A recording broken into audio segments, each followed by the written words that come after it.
onslaught keeps on being revealed, and we are honored and humbled to welcome here in studio Mr. David Tahar, the father of fallen soldier Adir Tahar.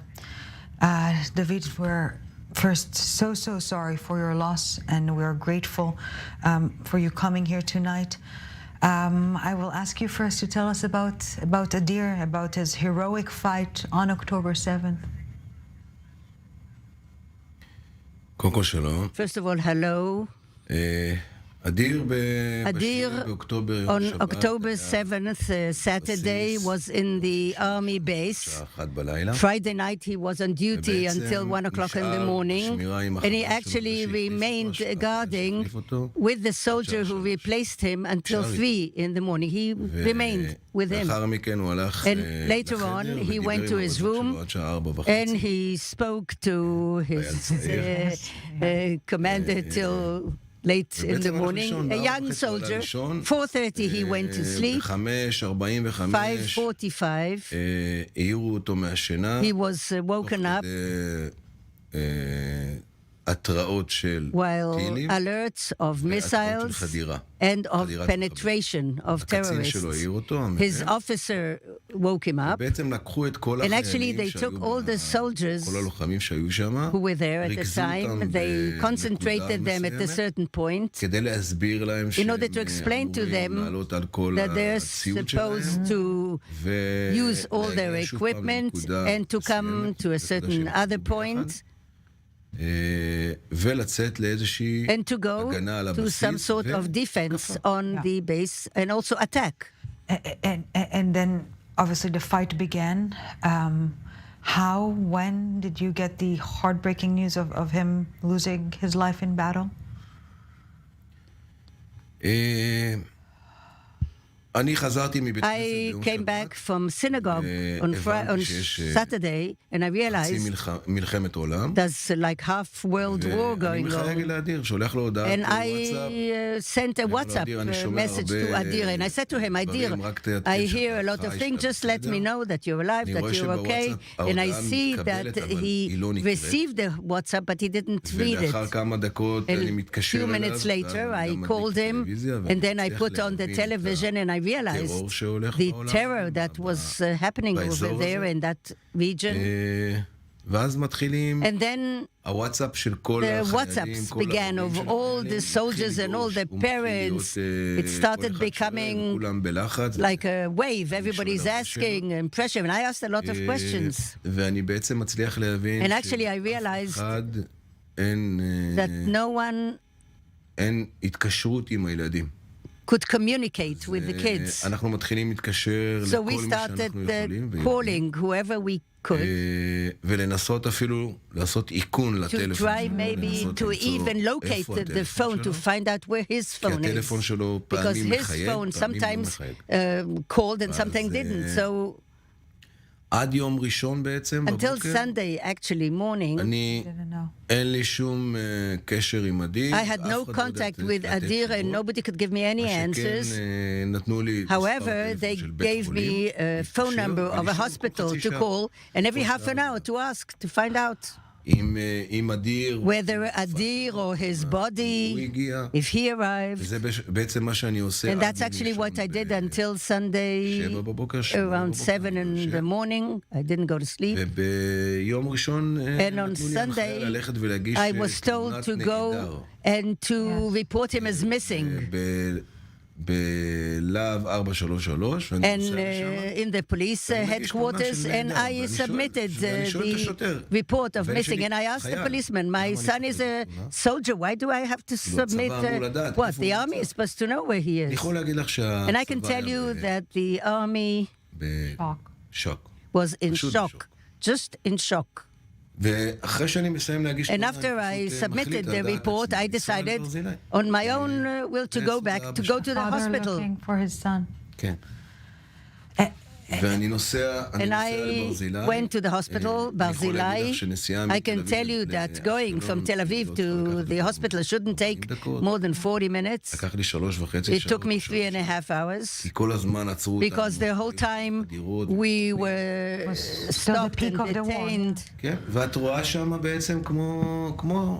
And you see, it was like a movie, like a video game. All sorts of soldiers coming out, and they shoot on cars, and you can see that they're killing people.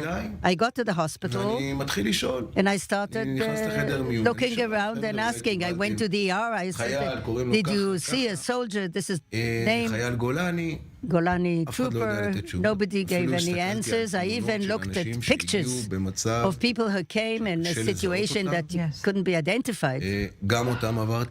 I went through them as well, and it wasn't him. He wasn't there. And then I was referred to the military ER, sort of. And I went over there. And I see one of the soldiers who was with Adir that day, apparently, on that day, and I asked him. I said, "You serve with Adir?" He says, "Yes." "Okay, did you see him?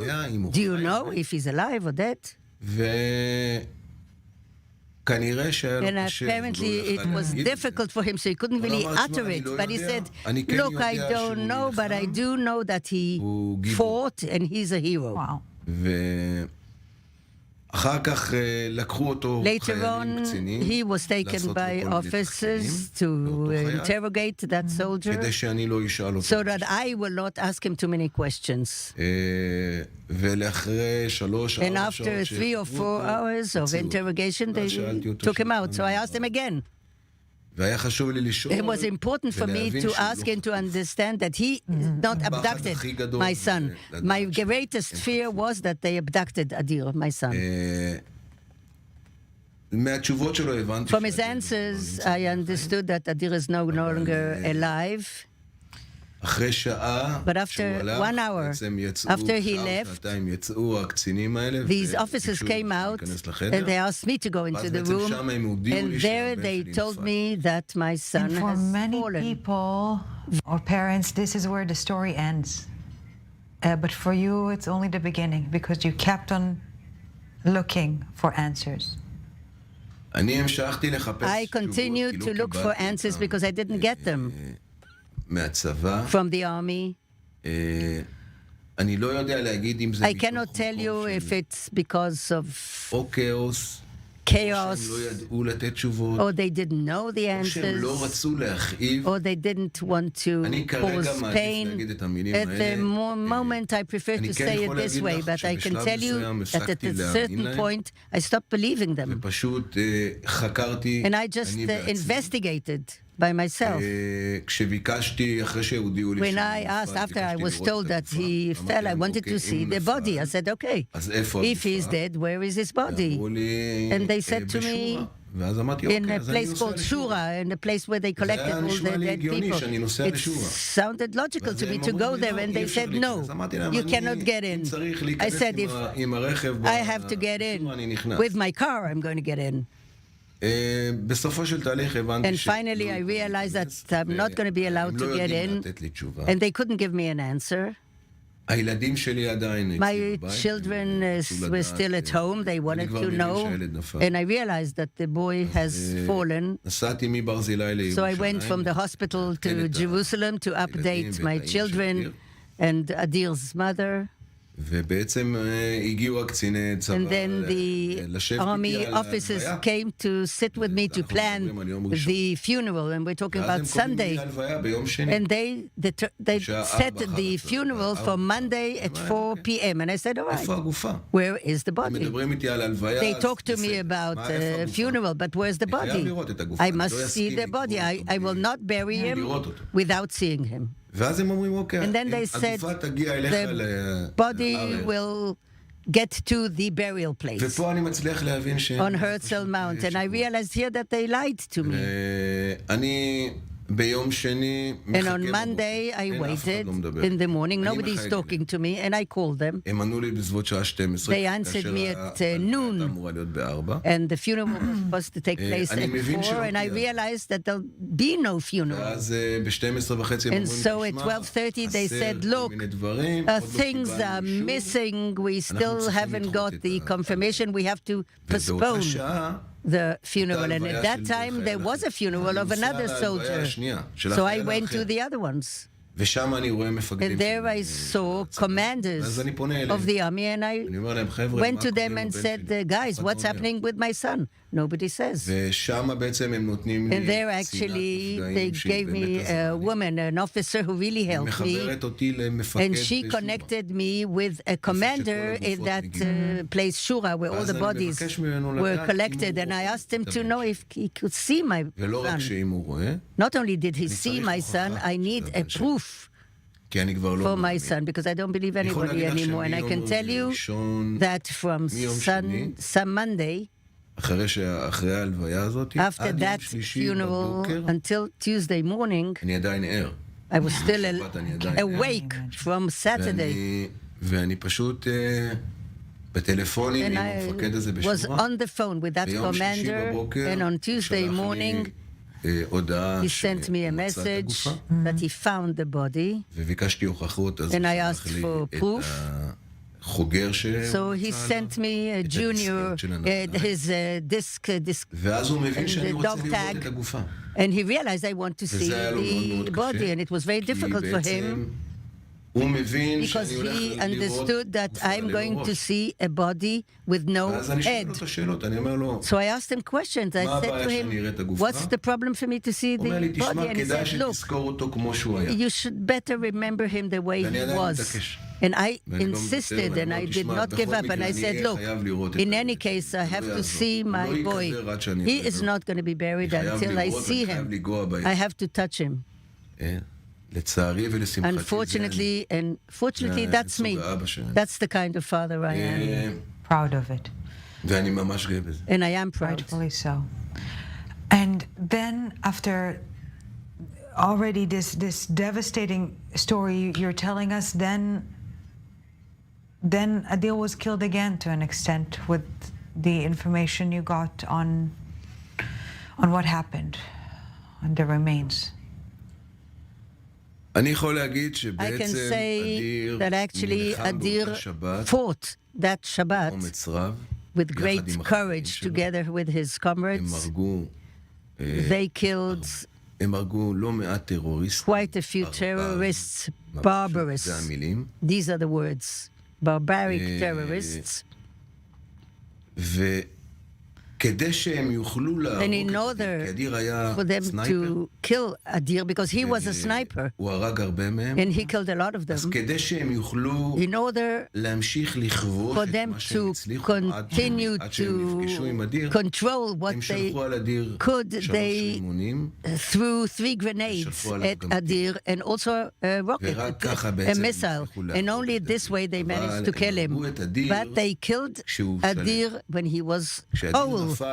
When he fell down, they could get hold of that area where he was. And actually, they saw a killed soldier on the ground. And out of, I don't know, some sort of hatred or barbarism, they just shot Adir under his shoulders, and they detached his head from his body. And I want you to understand what they did. They took his head and they put it in a bag, and they took it to sell it in Gaza, because they were promised, according to investigations that we had from all these terrorists, they were promised to get $10,000 for every soldier and a house. So that terrorist who took Adir's head wanted to make some money, and he put it in a bag. He went into Gaza with it, threw the bag into a fridge in the center of Gaza, in an ice cream shop. He put a bag. It's a bag, like a handbag, like a... Then when you go to the gym, he put a tennis ball in it and a few documents and the head of a Jewish soldier. If this is not barbarous, I have no idea what is. No, the gut is turning. I'm the one who's sorry. we keep on hearing those horror stories, and it hits you every time anew. And thankfully our body is physically rejecting it. We cannot get used to it. And going through everything you went through, a dedicated father who literally will do everything and anything for his son, you decided to speak up. It's very important for us to talk about it. It's important that the world understands. Very important, this point. That there are, people, there are some opinions that say civilians, innocents in Gaza. And I must say it. I didn't find one civilian innocent in Gaza, and the most realistic proof is not from things that I say, but the people of Israel. You can see what happened on October 7th. These barbaric terrorists came in with GoPro cameras, documenting at that very moment, live, what they're doing.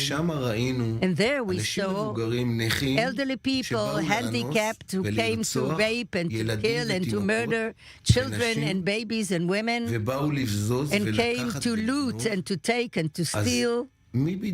So who is exactly innocent? What, the elderly person who walked in with crutches? Who is innocent? Those small children who abducted small children. What innocence are we talking about? I can tell you that the soldiers, and among them my son, the hero, fought so that I and you will be able to walk around the streets here. Without them, I think that you and me as well, they would just murder us with great love. And another thing that's really so painful, who did they murder in these kibbutzim that were so close to the fence? Those people who used to yell at us, the state of Israel, help them, give them. These are the people they murdered. Know that it's better, but not. God forbid, it shouldn't. Any Jew, whoever it is, you cannot murder him. But you must realize and understand, they do not differentiate between right and left, religious or secular. They want to murder all the Jews. And that's exactly our problem. And I wouldn't dare to say that this will be part of the legacy or the memory of your hero of a son or his fellow hero soldiers, but hopefully we will not forget so quickly exactly what you said, that we are all united, we're all one, and all the differences simply do not matter when we're facing the enemy. Mr. De Vital, thank you very much for joining us here in studio and sharing your son's story and your story, a brave father of a brave son. Thank you very much. Thank you. Thank you very much.